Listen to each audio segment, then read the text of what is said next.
अगर आप भी किसी बैंक से लोन लेने वाले हैं तो ये आपके लिए बेहद जरूरी खबर है। इन दिनों कुछ बैंकों द्वारा ब्याज दर बढ़ा दी गई है। ऐसे में आपका जानना जरूरी है कि किस किस बैंकों का ब्याज दर क्या है। भारत के केंद्रीय बैंक आरबीआई द्वारा रेपो रेट बढ़ाए जाने के बाद कई बैंकों ने अपने लोन की ब्याज दरें बढ़ा दी है। इस क्रम में एचडीएफसी समेत कई बैंक शामिल है। अब बात अगर एचडीएफसी की करें तो ये बैंक 10 जून 2022 से हाउसिंग लोन पर अपनी रिटेल प्राइम लेंडिंग रेट बढ़ा दी है। इस पर इसके एडजस्टेबल रेट होम लोन को 50 बेसिस पॉइंट से बेंचमार्क किया गया है। यानी कि एचडीएफसी द्वारा होम लोन लेने वाले ग्राहकों को अब ज्यादा ईएमआई चुकानी पड़ेगी। दरअसल भारत के केंद्रीय बैंक आरबीआई ने एक बार फिर से रिपोर्ट की दरें बढ़ा दी है, जिसका असर आम लोगों पर पड़ेगा।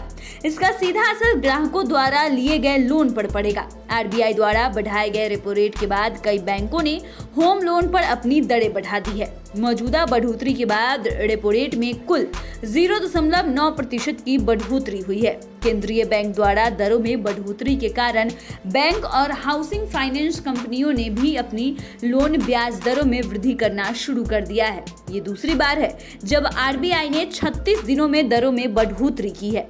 तो आइए जानते हैं कि आखिर किन किन बैंकों ने होम लोन पर अपनी दरें बढ़ा दी है। सबसे पहले बात करें हम बैंक ऑफ बड़ौदा की। Bank of Baroda repo linked lending rate से जुड़े विभिन्न लोनों पर बैंक ऑफ बड़ौदा की ब्याज दर 9 जून 2022 से प्रभावी हो गई है। वेबसाइट के अनुसार रिटेल लोन के लिए लागू Baroda repo linked lending rate 7.40% है। अब अगर पंजाब नेशनल बैंक की बात करें तो आज की तारीख में पंजाब नेशनल बैंक की रेपो लिंक्ड लेंडिंग रेट 7.40% होगी। ये 9 जून 2022 से प्रभावी होगी। वहीं बैंक ऑफ इंडिया ने भी दरों में संशोधन किया है। वेबसाइट के अनुसार 8 जून 2022 से प्रभावी आरबीएलआर संशोधित रेपो दर 4.90% के अनुसार 7.75% है। अब अगर आईसीआईसीआई बैंक की बात करें तो आईसीआईसीआई बैंक 8 जून 2022 से अपनी बाहरी बेंचमार्क उधार दर में बदलाव किया है।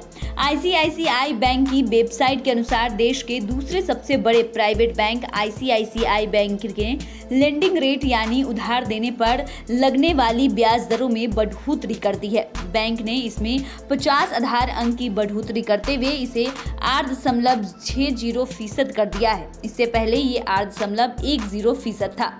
अब आप ये भी जान लीजिए कि आपकी ईएमआई कितनी बढ़ जाएगी। मौजूदा बढ़ोतरी के बाद रेपो रेट में कुल बढ़ोतरी 0.9% हुई है। केंद्रीय बैंक द्वारा दरों में बढ़ोतरी के कारण बैंक और हाउसिंग फाइनेंस कंपनियों जैसे लोनदाता अपनी उधार दरों में वृद्धि करेंगे। इसका अर्थ है कि आपकी ईएमआई बढ़ेगी। यदि आपके पास 7% वार्षिक ब्याज पर 20 साल की शेष अवधि के साथ 30 लाख रुपए बकाया है तो आपको हर 1 लाख रुपए लोन ईएमआई के लिए 55 रुपए अतिरिक्त देने पड़ेंगे। तो फिलहाल के लिए इतना ही। आपके लिए रिपोर्ट लिखी है हमारे सहयोगी राजकमल ने। आपको ये रिपोर्ट कैसी लगी हमें कमेंट कर जरूर बताएं। ऐसी ही तमाम अन्य जानकारियों के लिए हमारे साथ बने रहे। चैनल को सब्सक्राइब करें, फेसबुक पेज को लाइक करना बिल्कुल भी ना भूले। वीडियो देखने के लिए आपका धन्यवाद।